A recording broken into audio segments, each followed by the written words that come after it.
Sir 5 August आहे असं सांगितलं जातं या पार्लमेंटच्या कॉरिडॉर्समध्ये असं ऐकता येतं की एनडीए काही ना काही घोषणा करते. तुम्हाला 5 ऑगस्ट आणि एनडीए आज काय घोषणा करणार की नाही ते तर माहीत नाही, पण तुम्हाला काय वाटतं आहे 5 ऑगस्ट आणि एनडीएचं? नाही, मला काय सांगता येणार नाही, कारण हे राजकीय स्वार्थासाठी नरेंद्र मोदीजी काय कधी एखादी घोषणा करतील, मग नोटबंदी असेल किंवा अजून काही असेल, ते अचानक येऊन घोषणा करतात आणि देशाचं वाटोळं करतात. तर आता काय जे करतील ते आम्ही ऐकू आणि त्याच्यावरती मत प्रदर्शन करू. अजित पवार मुख्यमंत्री होईपर्यंत गप्प बसायचं नाही, वैद्यकीय शिक्षण मंत्री हसन मुश्रीफ यांचा. माझ्या शुभेच्छा आहेत हसन मुश्रीफ यांच्या वक्तव्याला आणि अजित पवारांच्या पुढल्या कार्यकर्त्याला आमच्या शुभेच्छा आहेत. अजित पवार विक्रमी वेळा उपमुख्यमंत्री झाले, विक्रमी वेळा. त्यांचा विक्रम देशामध्ये कोणालाही तोडता येणार नाही. आणि अजित पवार यांच्यासारखा सक्षम नेता हा या राज्याचा मुख्यमंत्री होणार असेल तर आम्हाला दुःख होण्याचं कारण नाही. हसन मुश्रीफ आणि त्यांच्या लोकांनी प्रयत्न करत राहावं. सर, संभाजी भिडे यापूर्वी अनेक वादग्रस्त विधान त्यांनी केलेली आहे. सर्व धर्म समभाव आणि नीचपणा आहे अशा पद्धतीचे विधान त्यांनी नाशिकमध्ये केले. करू द्या, त्यांच्याकडे काय लक्ष देत? ते कोण आहेत? बोलू त्या. डोनाल्ड ट्रम्प यांनी काल अधिक टॅरिफ लावण्याची घोषणा केली आहे. एक प्रकारे भारताला बहुतेक आज जे 5 ऑगस्टला मोदी घोषणा करतायत ते बहुतेक ट्रम्प विरुद्ध काहीतरी घोषणा करतील असे मी अपेक्षा करतो. ट्रम्प भारताला जे धमक्या देत आहेत, ट्रम्प पाकिस्तान युद्ध थांबवण्याच्या संदर्भात दबाव आणल्या संदर्भात भूमिका घेत आहेत.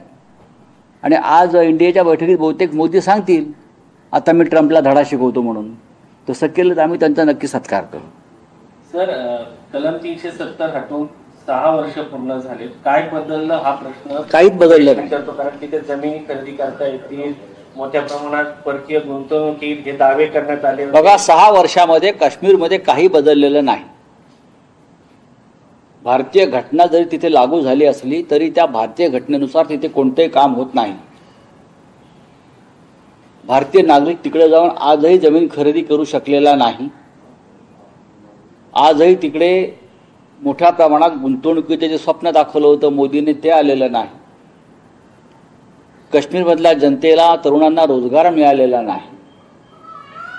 काश्मीरमधला हिंसाचार, दहशतवाद थांबलेला नाही.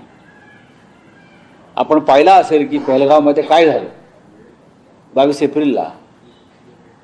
ही एक घटना मोठी समोर आली. अशा लहान घटना तिथं वारंवार घडत आहेत. सरकार जरी लोकशाही मार्गाने तिकडलं निवडून आलं तरी त्या सरकारला कोणते अधिकार नाही. ते राज्य केंद्रशासित झालेलं आहे. त्याला पूर्ण राज्याचा दर्जा देणं आवश्यक आहे. 370 नंतर फक्त मोदी आणि शहांनी आणि त्यांच्या भाजपनं स्वतःचे ढोल वाजवून घेतले. या पलीकडे काश्मीरमध्ये कोणताही बदल मला झालेला दिसत नाही.